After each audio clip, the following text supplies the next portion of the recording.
跪坐也叫正坐，姿势就是席地而坐，臀部放于脚踝，上身挺直，双手规矩地放于膝上，端庄大气，目不斜视。古代行武之人是在左侧佩剑的，所以坐下来前呈单腿跪姿态，随后再弯曲右腿，膝盖距离一拳宽度。站起来时，先起右腿，再起左腿。文人的做法是先弯腰，呈鞠躬姿态，身体重心降低，随后双膝着地。坐后和女子一样，是双膝盖并拢，双手平压在前面。平日起居可以用前一种，但是祭祀跪拜必须用后一种。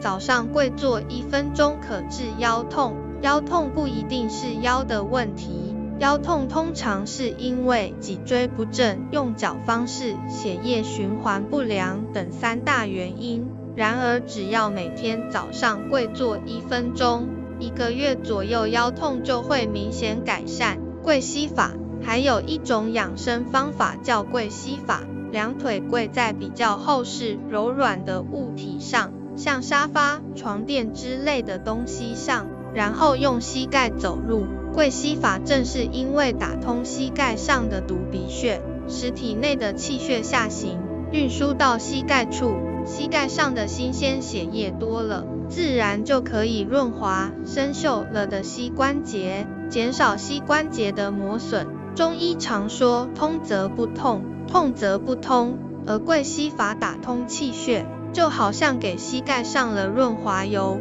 不但行动方便了，疼痛也就减轻了。从跪坐到椅坐，立起居改变了中国人的心理和精神气质。宋之后跪坐被逐渐取代，但这种坐姿并没有彻底消失。跪坐在古代被流传到日本，并被保留至今。跪坐可修身养性，正坐对自身内在是一种修养。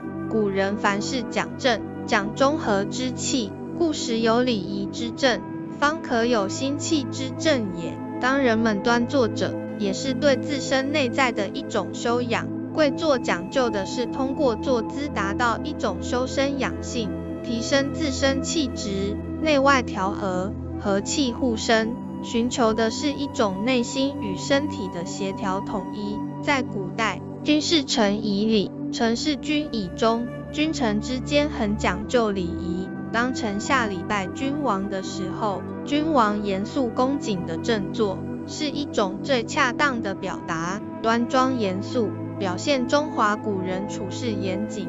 若不跪坐，则是对大臣的不敬。先秦时期，不会坐或是乱坐都属不懂礼仪的行为。孔子的老朋友元壤就曾因乱坐而被孔子斥责。一次，元壤张开两腿坐等孔子，被孔子批评，并用手杖轻敲其小腿，即元壤疑似一说，跪坐有益养生。跪坐不仅体现出修养，也是一种利大于弊的坐姿，是一种锻炼，对身体存在诸多好处。习惯跪坐能减少驼背的发生，膝骨性关节炎的发病率也比较低。中医上说，膝盖是筋之府，也就是说，膝盖是筋藏身的房子，是筋的汇聚点。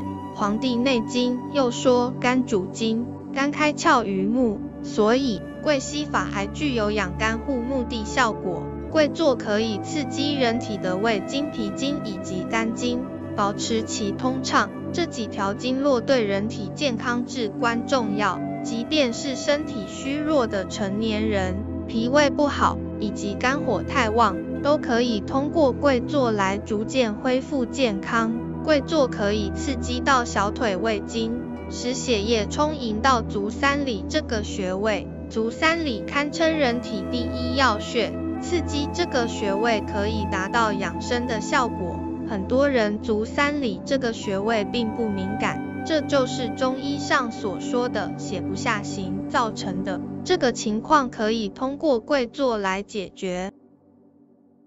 今天就到这，记得笔记下来，明天见。